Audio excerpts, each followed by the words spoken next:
Good morning, good afternoon, and good evening, everyone. My name is Michel Zibara, and we will be discussing key concepts of business analysis throughout our presentation. Before we continue with our presentation, I would like to ask each one of you who is watching that presentation to go ahead and subscribe. Hit the subscribe button in the lower right side. Hit the bell icon so you guys can get notifications each time I upload videos. This presentation is gonna discuss and address key topics which relates to who are the business analysis stakeholders, how do projects get started in the context of business analysis, how are projects completed in the context of business analysis, and what are the major requirements types.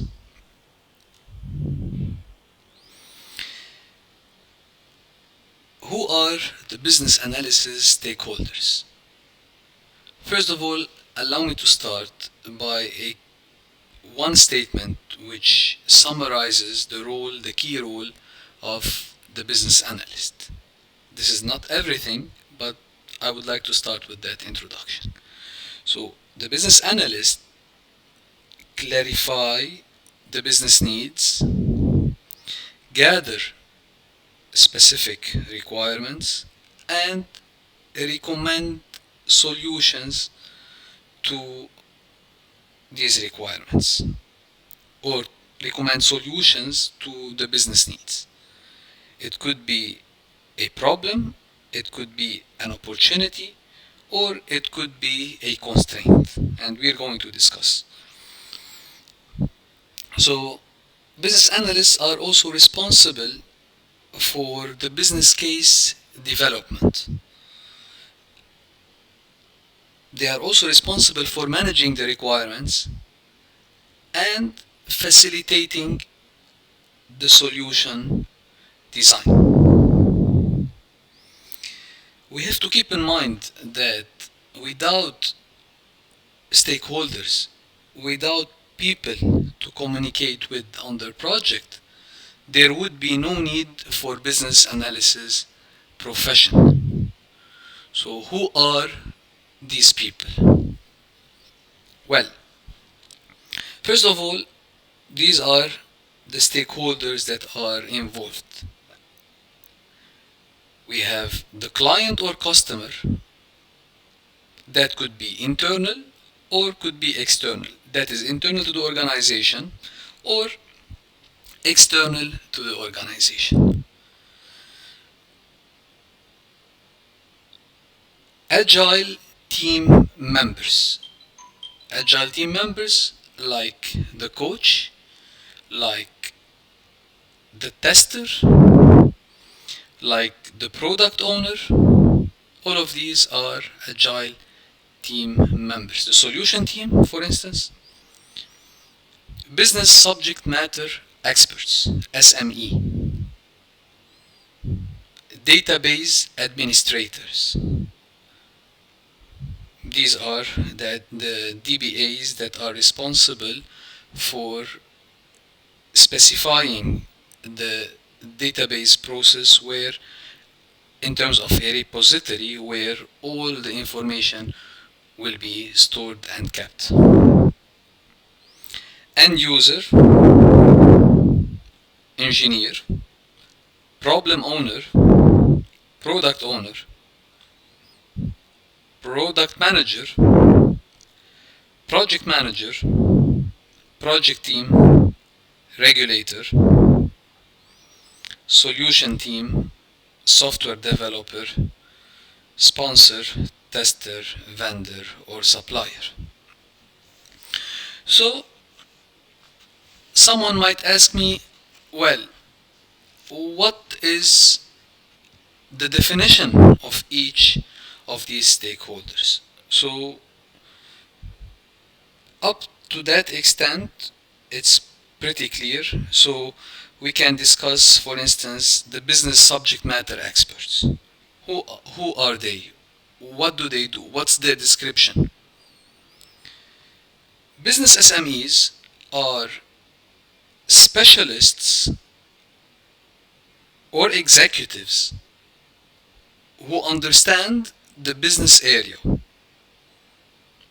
and they are key members to provide requirements and contribute to the solution design.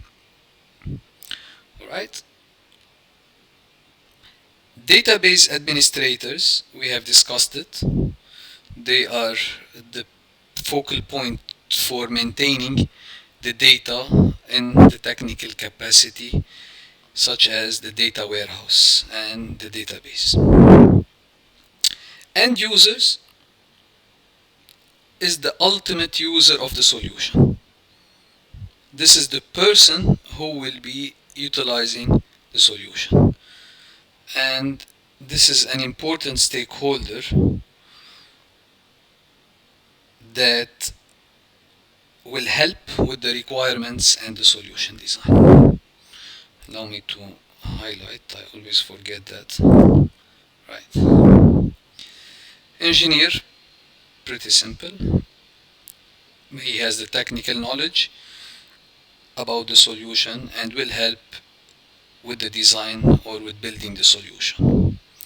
Problem owners are the people or the focal personnel who reports the problem and is invested in finding a solution for that problem. Product owner, that is an Agile member, is the person who is the lead subject matter expert, and he's the person who is responsible for defining the business value. Product manager is definitely responsible end-to-end for the product, from the sales to the distribution to the service of that product. Project manager is the person who manages the project. Project team, these are the team members of the project. Regulator, that is a regulatory representative of a governmental agency who knows the applicable rules and regulations and laws constraining the solution. Software developer, that is the who writes the software code. Sponsor is the person who funds the project, sets the objectives, and has the ultimate sign-off authority on the requirement. The tester, or in other terms, the QA, quality assurance analyst, ensures that the solution works as expected. And the vendor or the supplier or subcontractor is an outside organization that supplies the solution or part of the solution. So if you want to classify stakeholders, whether they fall under the category of usually being part of the project team or usually outside of the organization, so inside to the organization or outside of the organization or the project team, we can give few examples about these two categories. So a project manager fits inside the organization. A sponsor fits inside the organization. The business SME, internal customers, they fit inside that organization. Solution team also, it's not mentioned here, but the solution team is part of the internal organization.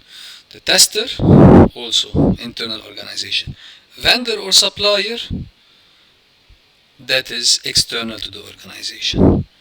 External customer, of course, external to the organization. Regulator, external. Project manager, of other projects external. Even within the same organization, project managers of other projects are external, are stakeholders outside the project team. So you guys tell me, where does the business analyst fits in which category? Any thoughts, please include down there in your comments. Okay, I would say business analyst falls under the internal organization, because similarly, like the project manager, he's part of the internal organization. How do projects get started in the context of business analysis? Right. Guys, have a look at that photo. What can you see? I will tell you so we don't take much time during our presentation. Probably most of you have seen that photo.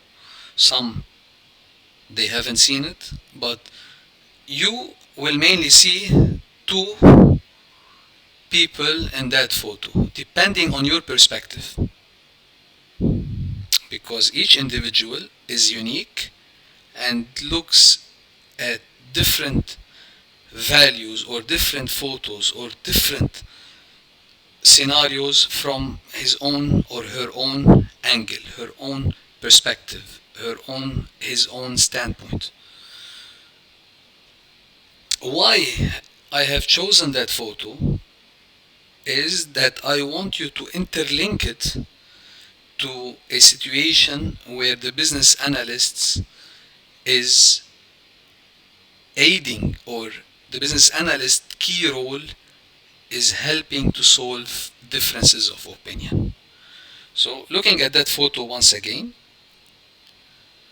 I can see I'm an optimistic type of person, so I can see a beautiful lady. That's her eyelashes, that is her hair, and she is looking toward that side. You can see her face is toward that side, and she has a nice feather here.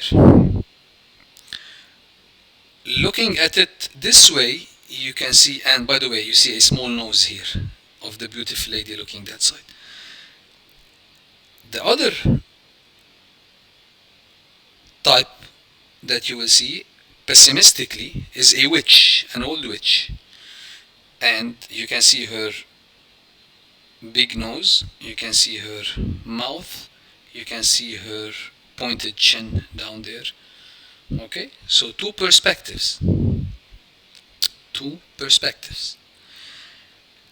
The business analyst focus on business value, and the business value originates from the strategic organization objectives, goals, and strategy. In some situations, the business analyst will have to facilitate differences or conflicting values of stakeholders and help them reach consensus. So, for example, in one meeting, a stakeholder might value reducing cost, and in that same meeting, another stakeholder would value expanding the scope to generate more return on investment. So these are two different conflicting values. None of them is wrong. Everybody's input is appreciated. Like in that photo, the two are right. The old witch is there, the beautiful young lady is there, and in some situations we are faced as business analysts in a conflicting meeting or a conflicting scenario, which is a war room between stakeholders. And here comes the shrewdness and the communication skills of the business analyst to mediate and help stakeholders reach consensus based on the business value That is the benchmark of the business analyst. And as I said, business value originates from project objectives and strategic goals, the company strategy.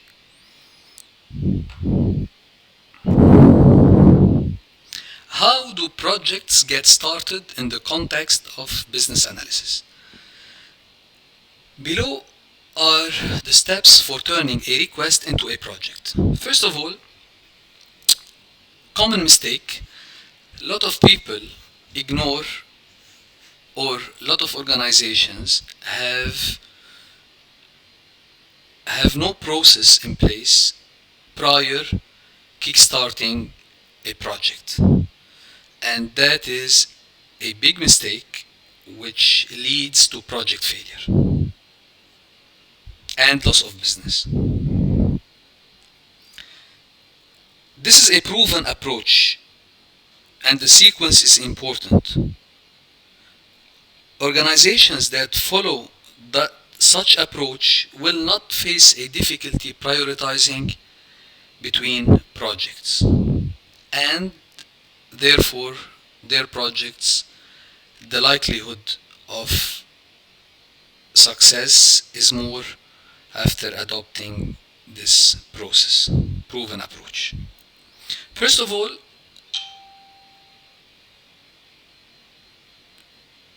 the stakeholder, or how does the process start? First of all, we receive as business analysts a request for work. It's not yet a project. It's not yet determined whether it's a need or not. It could be a non-logical or non-realistic request, which goes into the rejection bucket, and we will talk about that. So, first of all, the business analyst will receive the request for work. This request comes normally from a key stakeholder.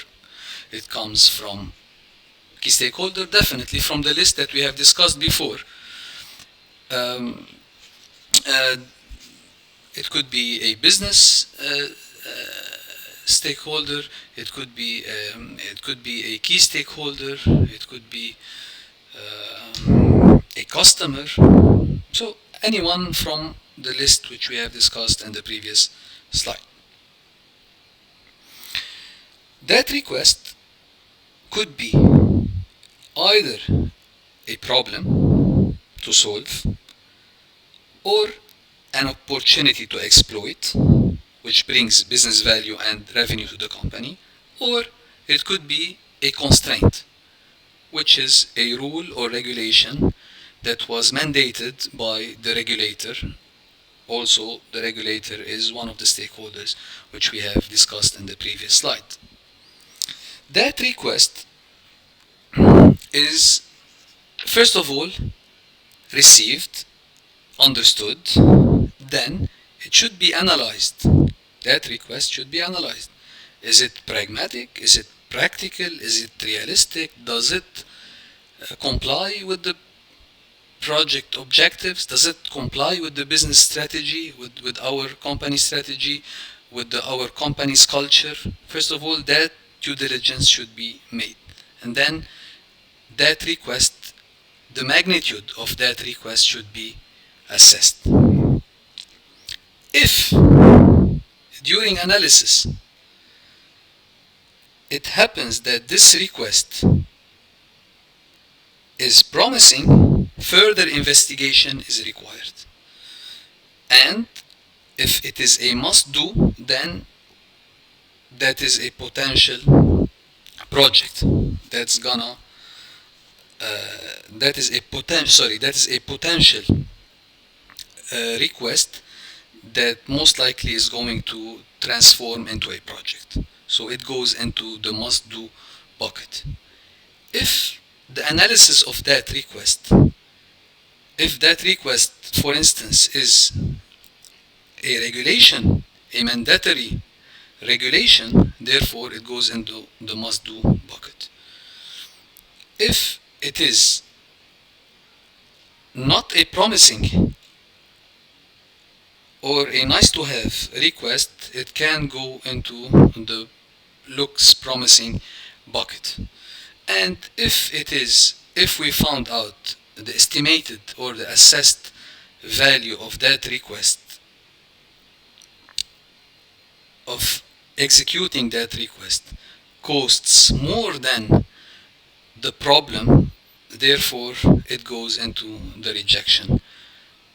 It goes into the rejection bucket and it will be aborted. Therefore, that is the analysis step which undergoes each and every request received. And definitely, if it is rejected, it should be documented why this request was rejected, because a request can be rejected today and after 1 year, again, that same request can be viable. So proper documentation is also required upon the analysis and upon the decisions made on each and every request. The third step is, for each of these requests, problem mainly or opportunity to be exploited, the business analyst will go and define several solution options. A shrewd and clever business analyst will not lock himself to one solution. On the contrary, he will go and explore several solution options, grade and rate in terms of value each solution option, estimate the business value out of that solution option. It's called also solution scope or vision. And for each solution, more likely you will see like would be quantified in terms of value. That will also help into determining whether this would be a go or no go. Step number 4, after processing the first 3 steps, step number 4, with all these numerics and the business value graded, it would be very easy for the company to prioritize against other potential requests and therefore against other potential projects. So if for instance I have a problem and I have a solution option which was rated, for instance ROI, return on investment, of 15% within a payback period of 1 year, that would be prioritized and a plausible request and project against another one which has an ROI of 5% and the payback period is 2 years. So that gives a clear idea how prioritization would become easy or easier, and the rate of mistakes would be less upon following a solid process. Step number 5, of course, once we have a mature request going toward being a project, we have to get the approval and the funding for the project from the sponsor, and of course get the project manager assigned to move into the initiating phase in the project management. And therefore, after that, the project manager would develop the project charter. How are projects completed in the context of business analysis? Very nice. So, moving to that slide, the previous slide we focused on how important it is for the project manager, for the business analyst, to perform the business analysis work prior project kickoff. So we have completed that. Now we are going to discuss a little bit more at a very high level, only in that presentation, but later in subsequent presentation we will discuss more the details. We're going to talk a little bit how are projects completed in the context of business analysis. So As you know, and everybody is familiar, probably there would be some difference in terminologies depending on each and every organization which you work in. So, first of all, the business analyst should know or should understand the project life cycle. We have two types of project life cycles: the adaptive or the modern, or the agile or the scrum, which follows the agile or the scrum methodology. And we have the predictive, or what is called plan driven, or other organizations they call waterfall, which is more formal and more classic. So it's very important for the business analyst to know and to understand the cycle, the project life cycle. So after understanding, there is the needs assessment phase, which we have discussed. Needs assessment, discussing the problems, the opportunities, and making sure mainly that the request is a need and not just like a nice idea or nice request, nice to have. Just making sure it's a need, a must have. And then define the next phase after needs assessment is the planning phase. Okay, here is the business analysis planning, where the output of that phase is a solid business analysis plan that will have embedded in it all the business analysis planning of how I'm gonna perform, for instance, elicitation and analysis, and how I'm gonna perform solution evaluation, how I am going to perform traceability and monitoring, how I am going to perform post-evaluation, post-solution evaluation, how I'm going to perform changes after baselining requirements. And the next phase, or the next phase, yes, is the elicitation and the analysis. Here, where we elaborate more on getting more information and more understanding more the requirements, and through different models and techniques, decompose these requirements and process them. And after that, we have the build phase. And the build phase, or the execution, mainly it's the project manager's work and the team that will be executing, where there is no major involvement of the business analyst here in that phase. The business analyst is on standby, waiting to assist in any requirements, if any consultancy is needed. And then we have the major contribution of the business analyst during the solution evaluation, yes, of course, or what is called testing or quality assurance phase, and that is the solution evaluation phase. And then we have the solution deployment phase before rolling out into operations.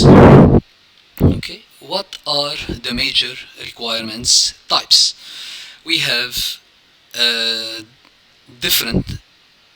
we have a lot actually of requirements types. However, we're gonna list a little bit the major requirements types in this slide. So stakeholder requirement, that is the requirement that comes from the stakeholder. Business requirement, that is the business requirement. Solution requirement, we have three types of solution requirements. Functional requirement, that is the ability or the functions that the functionalities of that requirement or features.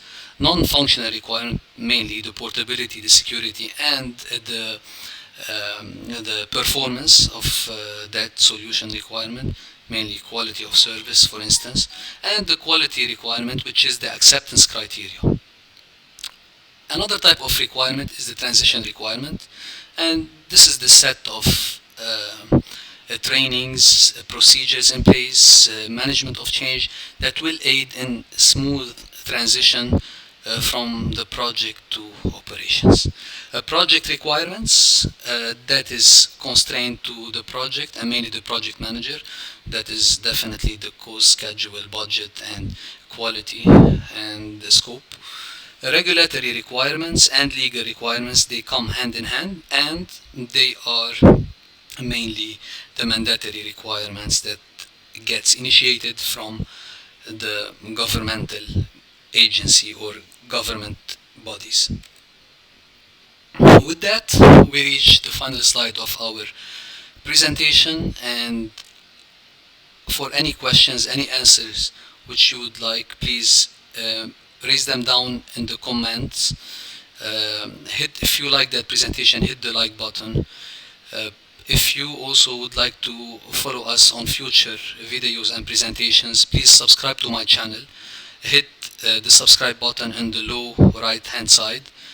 Select the bell icon so you get a notification upon every time I upload a video. Thank you so much for hearing, and I hope this was interesting and informative.